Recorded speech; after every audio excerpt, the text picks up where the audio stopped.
I've been hearing a lot of bad things about one of my up and coming favorite series, Dragon Age Inquisition. I was really pressed to make this video to talk about 2 or 3 different ideologies and concepts. And one thing I really despise is when a game company forces you to compartmentalize a game. What do I mean by that? Basically, you have to separate what the storyline is giving you and the overall arching action and graphics and theme of the game. So basically, rather than being able to enjoy a game in its entirety, when they put agendas that's off-putting into a game, it turns off a lot of your fan base and therefore makes the game almost become unsuccessful. Now, just to give you a little background about me, I love the medieval warrior type genre, everything from Red Sonja to Conan the Barbarian, all the way to Lord of the Rings and The Hobbit. And I'm not talking about the new adaptations. I'm talking about 1977 cartoon version. These are things that I really enjoy, especially another great TV series is Beowulf Return of the Shields. It gives you that Game of Thrones vibe or House of Dragons vibe without all the explicit stuff in it. So definitely check that out. Unfortunately, that TV series only reached 1 season, but because of reasons, they didn't have a second season. But definitely check out Beowulf Return of the Shields. Now, I'm bringing all this up to say I am a fan of the genre, which is why I fell in love with this game, Dragon Age Inquisition. Now, what I hate to report is that for the Dragon Age series, this may be the pinnacle and peak of the series. Now, they have a new game that's out, Dragon Age Veilguard. And to me, I think that is an awesome name for the game. To have the veil meaning hidden. So there's something about the hidden guard theme in the storyline. But this game, Dragon Age Inquisition, was so good, it forced me to go back in the library, and now I'm beginning to collect and play all of the Dragon Age games. Dragon Age Origins is pretty good, as you can see here. Now with Dragon Age Origins, you want to think of that as a more of early Xbox 360, PS3 type of game, and you can see how the mechanics was improved in Dragon Age Inquisition.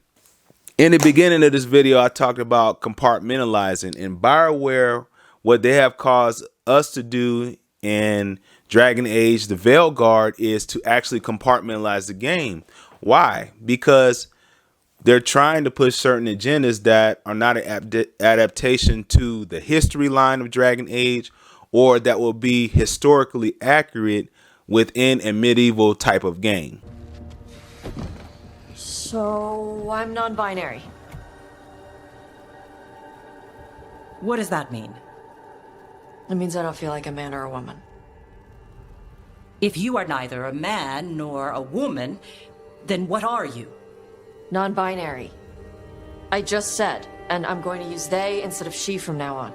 If this is because I have criticized your dress or your manners... It isn't!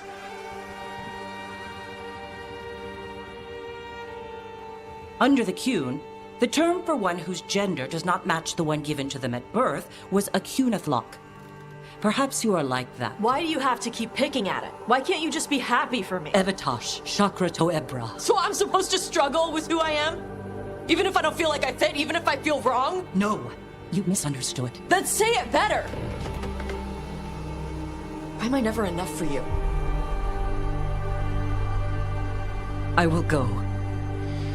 Thank you for inviting me to your home. Panahedan.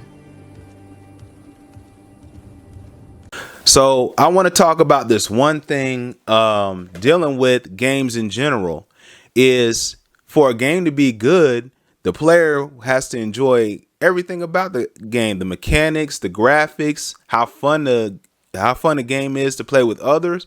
Now, when you take an agenda and try to insert it into a game, you are now dividing the fan base and the player base of that game. So, for example, if you take Smash Brothers, Mario, Super Mario Brothers, Mario Kart, what agenda is in those games? Now, because of those games being fun, being relatable to characters you've grown up with, those games are highly successful and they don't have to put any agenda in there. So why would a company that's had a successful genre begin to put agendas and pronouns into something that doesn't belong there? So why not make it about the player? Why not make it about the gamers? So us as gamers, we just want to play good games.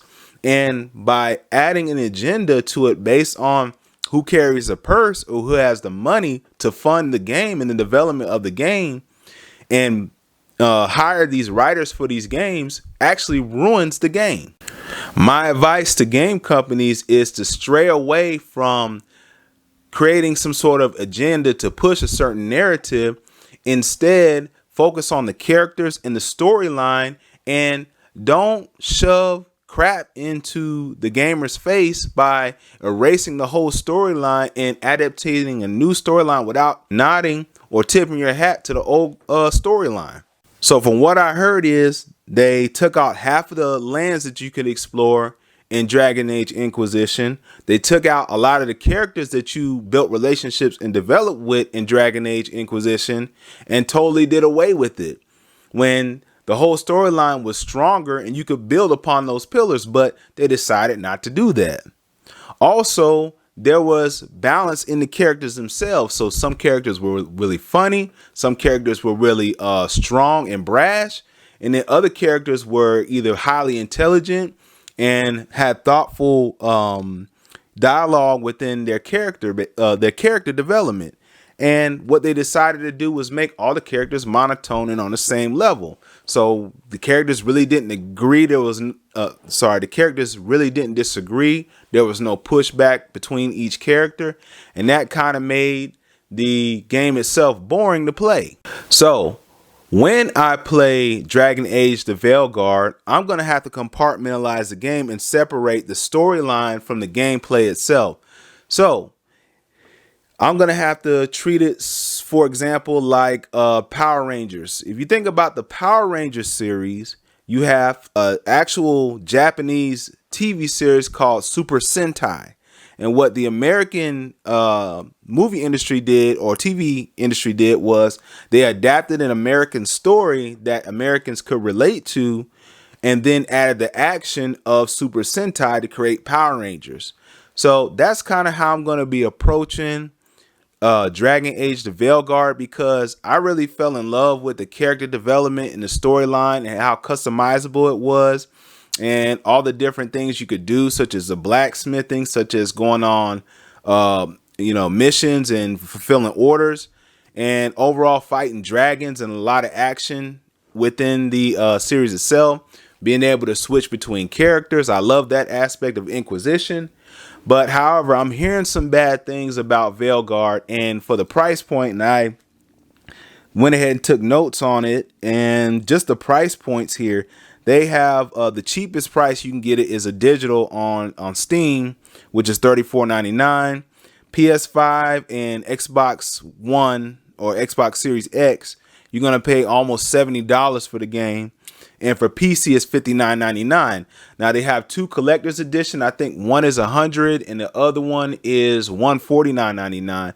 But for these price points, nobody wants to buy a storyline they can't connect to. So overall, take the agendas out of the games and make it about the game itself. Make it about the quality of the game. And that appeals to all people, irregardless of pronoun or whatever you do. This appeals to everybody because a gamer is a gamer. There's so much division within that game that it doesn't have broad appeal. And I think that's where Bioware messed up on this one. So I wanted to talk about that first, but in gaming in general, when you make it about an agenda, you're going to be off-putting and you're going to destroy the franchise. Whereas if you make it about the game itself, then it appeals to most, if not all people.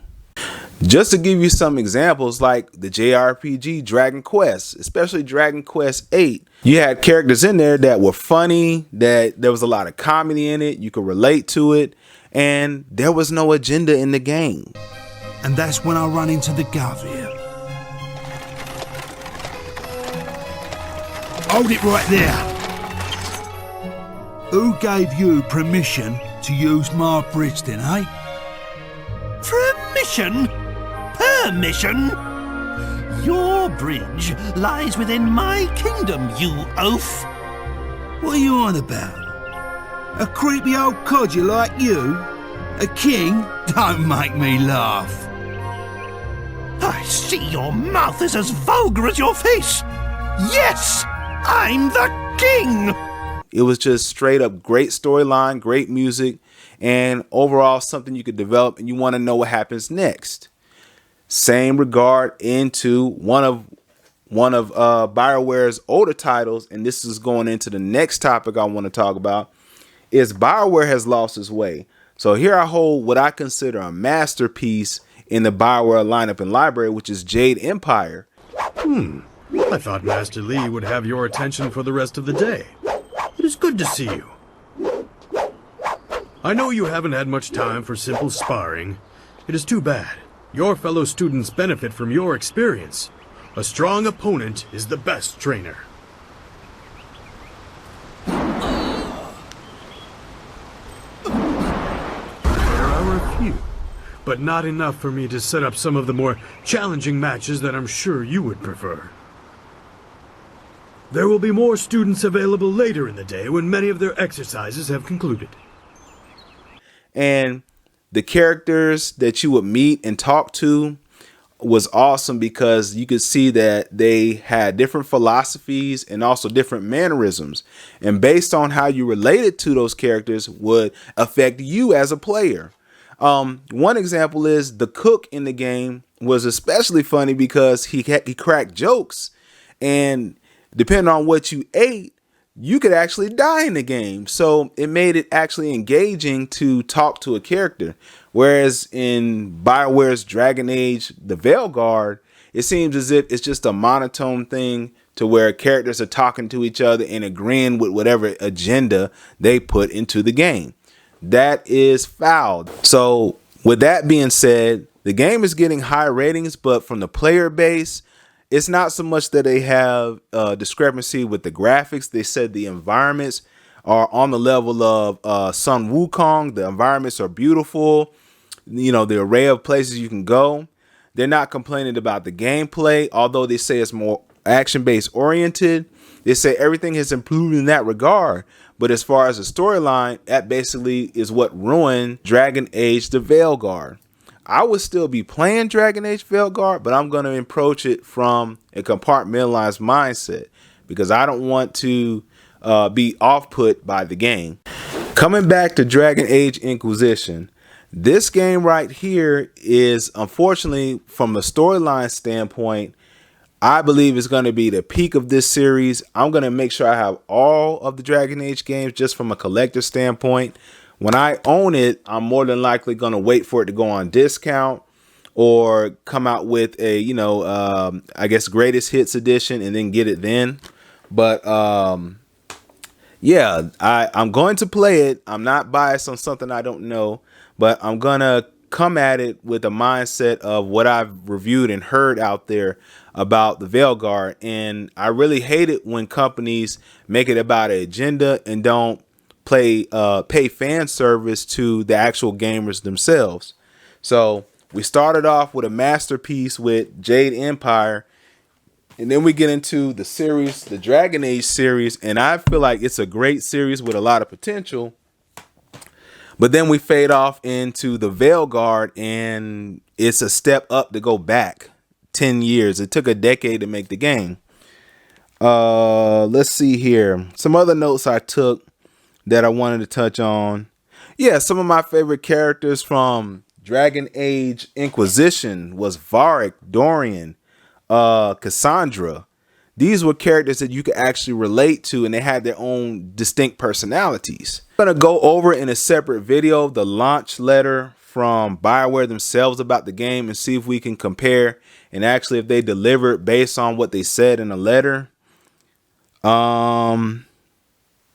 Yeah, there's some topics I want to talk about the Canary in the game on a separate video. They kind of changed some things. And what really, from what I researched, is going to turn me off about this game is they try to fit modern ideologies in where it's not historically accurate. They even use words like binary or saying that a certain pronoun, but that wouldn't have existed in this time, in early medieval times. So it's like it doesn't even fit. So they would have been better off just keeping the focus of the game on its timeline, its era, and bringing those characters back that we all fell in love with. So we're going to end this video here. As I said, if you haven't played Jade Empire, I would recommend going back in Bioware's library when Bioware was really good, and going back to this right here. Play this. This is themed off of Asian mythology and stuff like that, but it's still a great game to play as far as storyline and mechanics. And definitely check out Dragon Age Inquisition. I say if you're going to only pick up one Dragon Age game from start to end, pick this one up. It'll give you a good idea of the potential of the series itself, and I would start here. As far as this month, this is Detective Game Month in November, and in December I'm going to be going over medieval and warrior type games for the month of December. So I'll be playing series such as Beowulf for PS3, and also be going over TV shows and movies that are excellent as far as, you know, some of those genres. Also, I've been playing Re-Reckoning, and if you want to see some replays of Re-Reckoning, click on the link above. Also, I'll be picking this back up in December. But for this month, we're doing all detective games. I'll be playing Alien Noir here, so you can click on that to see some of the gameplay of that. Guys, I appreciate you, and I'll be staying on this topic of seeing where the Dragon Age series is going to go. But if I could give any advice to the game companies out there, keep the agendas out the game and just make the games for the gamers. Peace. I'm getting out of here. Hope you have a great weekend.